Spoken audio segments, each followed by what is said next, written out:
No gear needed. So most of you are familiar with the Rake and Stomping Ground combo that almost every spear user is running for the first act or two. But I wonder just how far you can push it. Well, this is at level 40 with just a level 1 white spear and tunic here.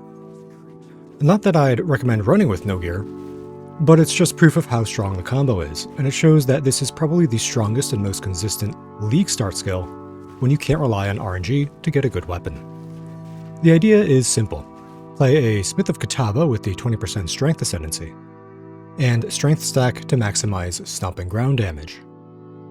Initially, I'd thought to use the Jarngreiprs unique gloves, which let you use strength to satisfy the attribute requirements of melee weapons and melee skills. So for us that would mean that strength would let us wield spears and attack with Rake. But I've since realized that they're not important at all, as the spear itself and gem level actually have minimal effect on damage, meaning you can get away with low-level versions of both for low dex requirements, because nearly all of the damage we're doing is from stomping ground. My other Smith armor ascendancy is the 5% life regen per second, which also really carries recovery. My Rake is linked to stomping ground, martial prowess, and brutality, and that's honestly the only thing that really matters. My normal loadout also runs disengage for in-combat mobility and a buckler for parries, with a weapon-swapped shield for shield charge to move around the map quicker, but that's all optional.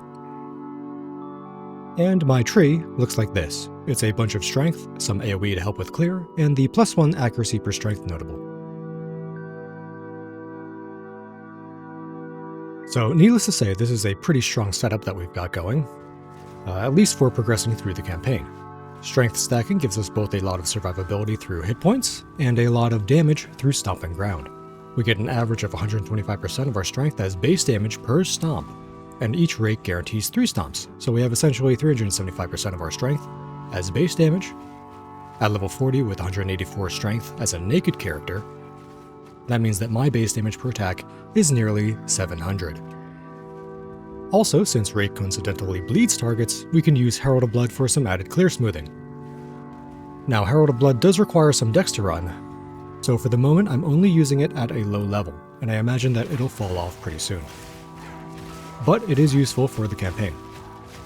And perhaps later on we can free up that spirit for some more useful buffs. Now, the current napkin idea for scaling into endgame is to scale crit with Tangletongue, which allows for double critting.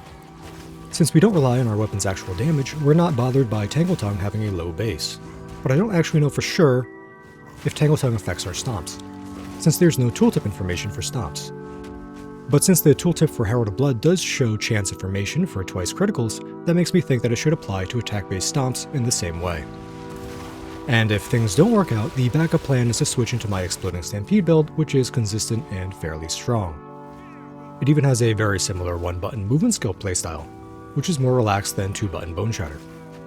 Also, these clips are taken at or before 41, the level you get Stampede, which is proof enough that this setup is enough to get you ready to transition, though you'll probably want to wait longer if you can't get your hands on a strong early 2-hand mace. I hope this will help some of you who have been struggling to level your warriors and spear characters find enjoyment in melee once again in 0.2. Until next time, Exiles.